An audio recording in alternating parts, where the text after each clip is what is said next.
Assalamualaikum warahmatullahi wabarakatuh. Perkenalkan, kami dari kelompok 4 di sini akan melakukan presentasi materi menentukan dan menulis bagian isi, teknik menguraikan bagian inti atau bahasan. Sebagai pemenuhan tugas mata kuliah Pendidikan Bahasa Indonesia yang dibimbing oleh Profesor Dr. Wahyudi Siswanto. Ada pepatah mengatakan tak kenal maka tak tahu. Oleh karena itu, izinkan saya memperkenalkan anggota dari kelompok 4. Yang pertama ada Anggun Kusuma Wardani dengan nomor NIM 2003 1161 3677 sebagai pemateri pertama. Selanjutnya ada saya sendiri, Dias Intan Solatia dengan nomor NIM 2004 114 24082 sebagai moderator sekaligus pemateri kedua.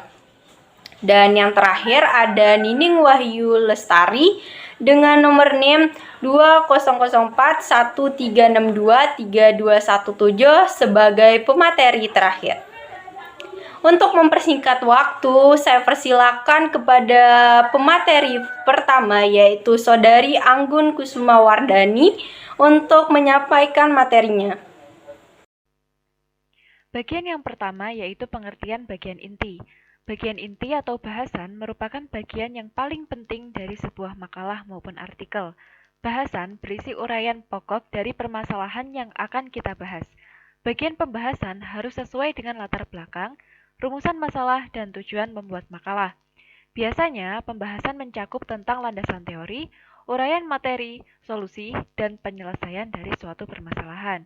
Untuk artikel, bagian inti dapat menjawab pertanyaan penelitian dan menunjukkan bagaimana temuan tersebut diperoleh, menginterpretasikan temuan, menguraikan temuan, dan memunculkan teori atau memodifikasi dari teori yang telah ada.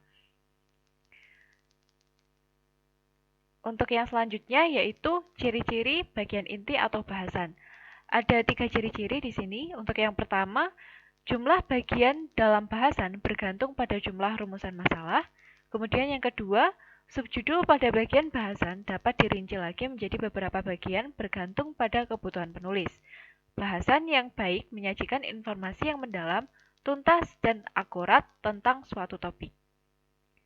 Untuk yang selanjutnya yaitu isi dari bagian inti atau bahasan.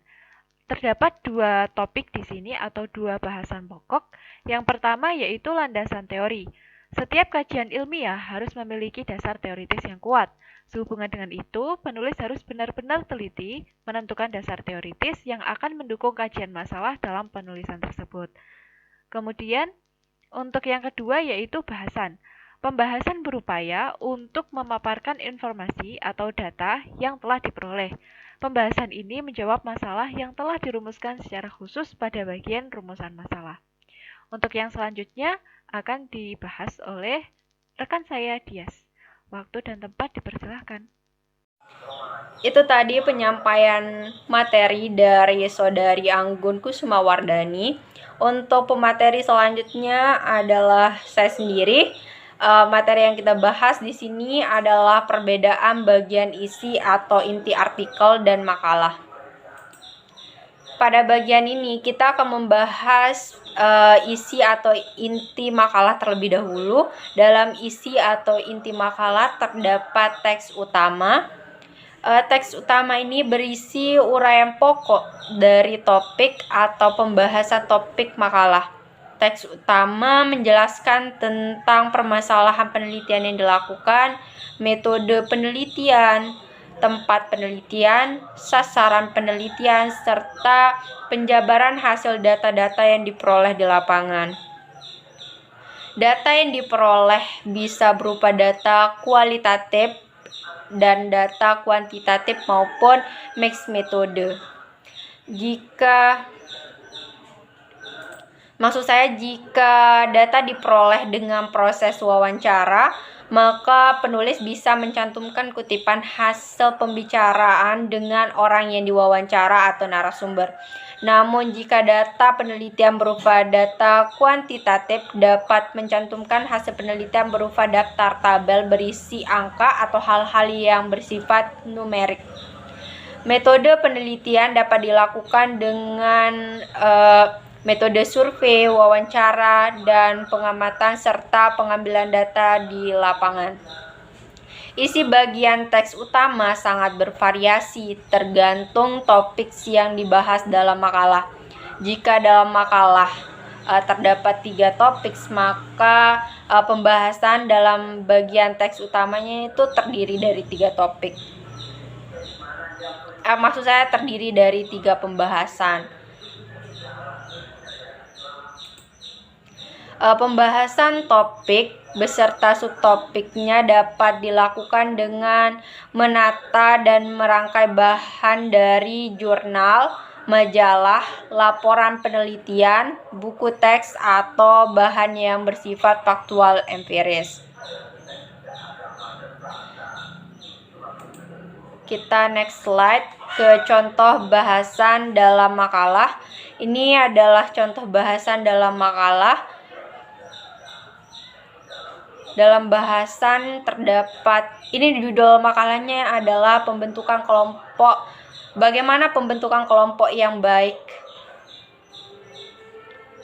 Kemudian kita ke next slide. Kita akan membahas tentang isi atau inti dari artikel. Isi atau inti dari artikel itu terdapat 3 bagian yang harus ada dalam isi atau inti artikel gitu. Yang pertama adalah metode. Bagian ini menampilkan secara jelas dan ringkas bagaimana strategi pemecahan masalah melalui penelitian yang dilakukan. Jadi di metode ini tuh kayak dijelasin gitu bagaimana strategi yang dilakukan untuk pemecahan masalah dari artikel tersebut gitu. Yang kedua, hasil penelitian. Bagian ini memuat hasil penelitian, tepatnya hasil analisis data, hasil data yang dihasilkan berupa hasil data yang bersih berupa grafik atau tabel gitu. Jadi dalam hasil penelitian itu nanti datanya itu berupa grafik atau tabel dalam artikel ilmiah. Yang ketiga adalah pembahasan. Pada bagian ini berisi pemaknaan secara substansial atau hasil analisis dan perbandingan dengan temuan-temuan sebelumnya berdasarkan hasil kajian pustaka yang relevan, mutakhir, dan prima. Selanjutnya kita ke next slide, ke contoh artikel penelitian. Dalam artikel penelitian, bagian pembahasannya itu berupa angka-angka seperti ini. Karena di bagian hasil penelitian itu kan tadi saya udah jelasin kalau berupa grafik atau tabel, berarti di pembahasannya itu pasti ada angka-angka jumlah gitu. Yang selanjutnya adalah contoh artikel non penelitian. Bagian pembahasan artikel non penelitian di sini bisa dilihat. Sekian dari saya, kurang lebihnya saya mohon maaf. Untuk penyampaian materi selanjutnya akan dilakukan oleh Saudari Nining Wahyu Lestari. Kepada Saudari Nining dipersilahkan. Terima kasih Dias untuk pemaparannya. Langsung saja saya akan membahas mengenai perbedaan bahasan pada artikel penelitian dan artikel non-penelitian.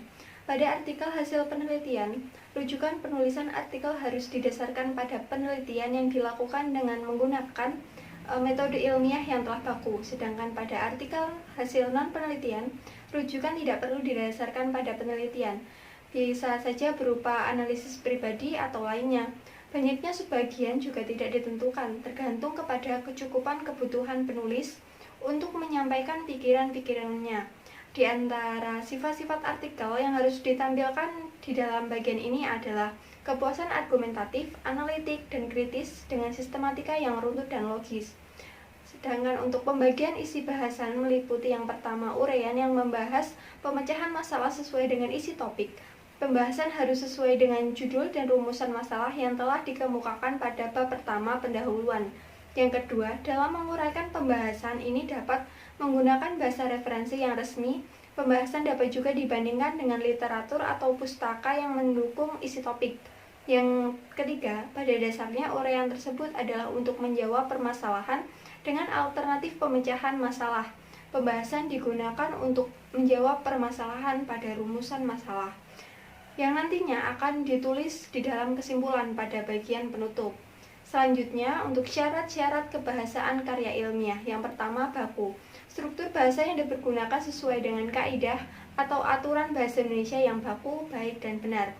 Mengenai struktur kalimat maupun kata, demikian juga pemilihan aturan kata atau istilah dan penulisan sesuai dengan kaidah ejaannya. Yang kedua, logis. Ide atau pesan yang disampaikan melalui bahasa Indonesia dalam ragam ilmiah yang dapat diterima dan masuk akal. Yang ketiga, kuantitatif. Keterangan atau pendapat yang dikemukakan dalam tulisan dapat diukur secara pasti, benar, dan tepat. Yang keempat, tepat. Ide atau pendapat yang diungkapkan harus sesuai dengan ide yang diungkapkan oleh penutur atau penulis dan tidak mengandung makna ganda, samaran, atau banyak arti. Yang kelima, denotatif.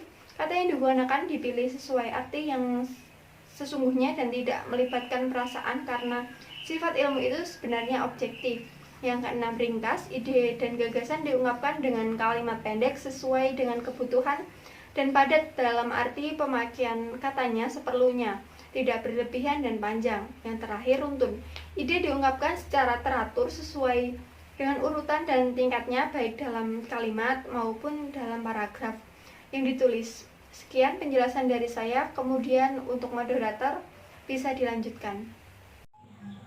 Itu tadi penyampaian materi dari kelompok 4, kurang lebihnya kami mohon maaf. Wabillahi taufiq wal hidayah. Wassalamualaikum warahmatullahi wabarakatuh.